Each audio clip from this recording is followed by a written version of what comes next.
वैशाख मास छठा अध्याय।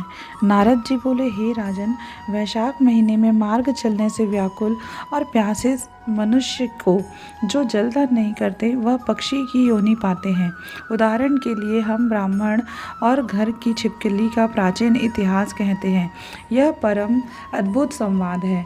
प्राचीन काल में इक्ष्वाकु के वंश में हेमांग नामक एक राजा हुआ।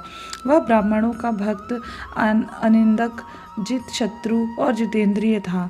पृथ्वी में जितने बालू के कण, समुद्र में जितने जल के बिंदु हैं और आकाश में जितने तारागण हैं, उतनी ही गौ उस राजा के ने दान की। उसने बहुत से यज्ञ किए। उन यज्ञों की कुशाओं से पृथ्वी पर कुशा ही कुशा दिखाई देने लगी तथा गौ, भूमि, तिल और स्वर्ण दान से बहुत से ब्राह्मणों को प्रसन्न किया। ऐसा कोई दान नहीं जो उसने नहीं किया। परंतु हे राजन, सुख की इच्छा करने वाले उस राजा ने एक जल दान नहीं किया। ब्रह्मपुत्र महात्मा वशिष्ठ जी ने उसे ज्ञान भी कराया कि जल दान करो, परंतु उसने दुर्बुद्धि और हेतुवाद से कहा कि जल तो बिना मूल्य ही मिलता है, उसे दान करने वालों को क्या फल मिलेगा। ऐसी अनेक बातें कही और ब्राह्मण को जल दान नहीं किया और कहने लगा कि अलभ्य वस्तु दान करने से पुण्य मिलता है और यही ठीक भी है। वह राजा लूले, लंगड़े, दरिद्री और जीविकाहीन ब्राह्मणों की सेवा तो करता था, किंतु वेद पाठी, तत्वज्ञानी और ब्रह्मवादियों की पूजा नहीं करता था। वह राजा कहा करता था कि विख्यात ब्राह्मणों की पूजा सेवा तो सभी करते हैं, परंतु अनाथ, बिना पढ़े लिखे, लूले, लंगड़े ब्राह्मणों और दरिद्रियों की बड़ी दुर्गति है। अतएव ऐसे ही लोग मेरी दया के पात्र हैं। इस प्रकार वह दुर्बुद्धि कुपात्रों को दान देता रहा। इस महादोष के कारण 3 जन्म तक उसे चातक की योनि मिली। फिर 1 जन्म गिद्ध बना और 7 जन्म तक कुत्ते की योनि में रहा। फिर हे राजन, वह एक राजा के घर छिपकली की योनि में जाकर रहा। उसका नाम श्रुति कीर्ति था। वह मिथिलापुरी का राजा था। छिपकली घर के दरवाजे की चौखट के ऊपर कीड़ों को भक्षण करती हुई 87 वर्ष तक वही रही। एक दिन देवयोग से मुनियों में श्रेष्ठ श्रुतिदेव नामक ऋषि दोपहर के समय मार्ग से थके थे मिथिलापति के घर आए।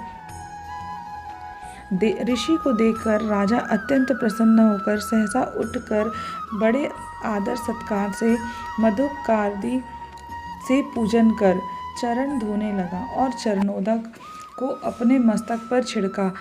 तब देवयोग से एक बूंद जल उस छिपकली पर गिर पड़ा।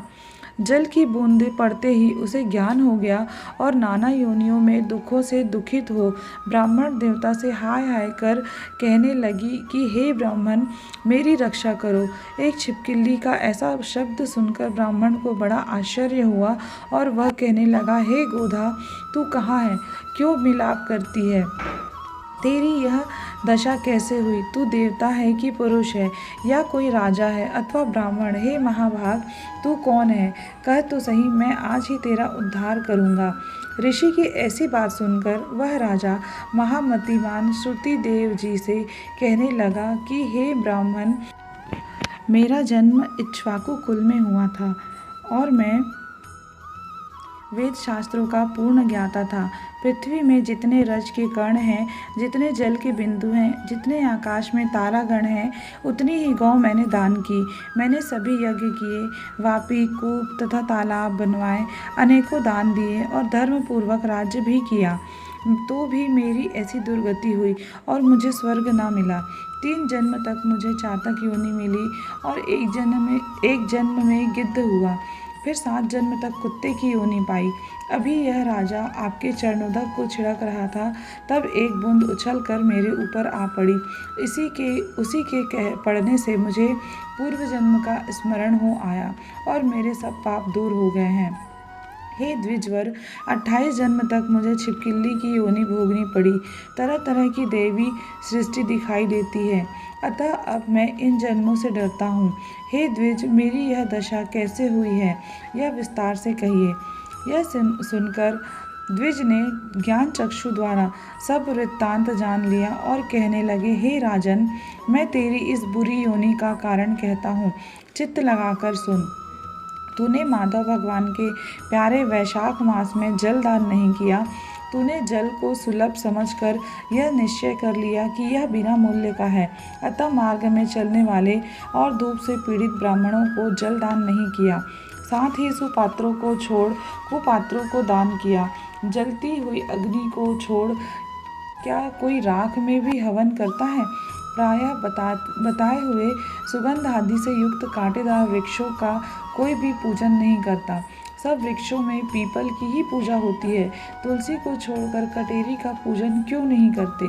पूज्यता के विषय में अनाथ की आवश्यकता नहीं है। लूले लंगड़े केवल दया के पात्र हैं, पूज्य नहीं है। तपस्वी, ज्ञानी, वेद आदि शास्त्रों के ज्ञाता ये विष्णु भगवान के स्वरूप हैं, अतएव वे सदा पूज्य हैं। इनमें भी ज्ञानी ब्राह्मण सदैव ही विष्णु भगवान को अत्यंत प्यारे हैं। इसी कारण से ज्ञानी ही सदा पूज्यों में भी अधिक पूज्यतम है और साधु महात्माओं की अवज्ञा इस लोक और परलोक दोनों में दुखदायी है। महापुरुषों की सेवा ही धर्म, अर्थ, मोक्ष का कारण है। ऐसे में करोड़ों अंध जाति कर्तव्य को नहीं देखते। ऐसे मंद आश्रम के लोगों की संगति से कुछ नहीं मिलता। वैसे ही जल में तीर्थ और मिट्टी अथवा पत्थर के बने देवताओं से भी तत्काल कुछ लाभ नहीं होता। ये तो बहुत काल में पवित्र करते हैं, किंतु साधु महात्मा दर्शन से ही पवित्र कर देते हैं। साधु सेवा से कोई सुशिक्षित पुरुष दुखी नहीं होता। जैसे अमृत पान करने से जन्म, मरण, वृद्धावस्था आदि दुख नहीं देते। तूने जल दान नहीं किया, न साधुओं की सेवा ही की। हे इक्ष्वाकु नंदन, इसी से तेरी यह दुर्गति हुई है। वैशाख में जो मैंने पुण्य किया है वह तेरी शांति के लिए तुझे दूंगा। इसके प्रताप से भूत, भविष्य और वर्तमान कर्मों के संस्कार दूर हो जाएंगे। ऐसा कह जल स्पर्श कर सर्वोत्तम पुण्य का फल दे दिया। इस तरह जब उस ब्राह्मण ने वैशाख में एक दिन के स्नान का फल उसे दे दिया, तब उसके सब पाप दूर हो गए और छिपकली की योनि को त्याग कर वह दिव्य विमान पर चढ़ दिव्य माला, वस्त्र और आभूषण पहन मिथिलापुरी के महल में सब प्राणियों को देखते देखते हाथ जोड़ परिक्रमा दे नमस्कार कर आज्ञा ले स्वर्ग को चला गया। देवता लोग उसकी स्तुति करने लगे।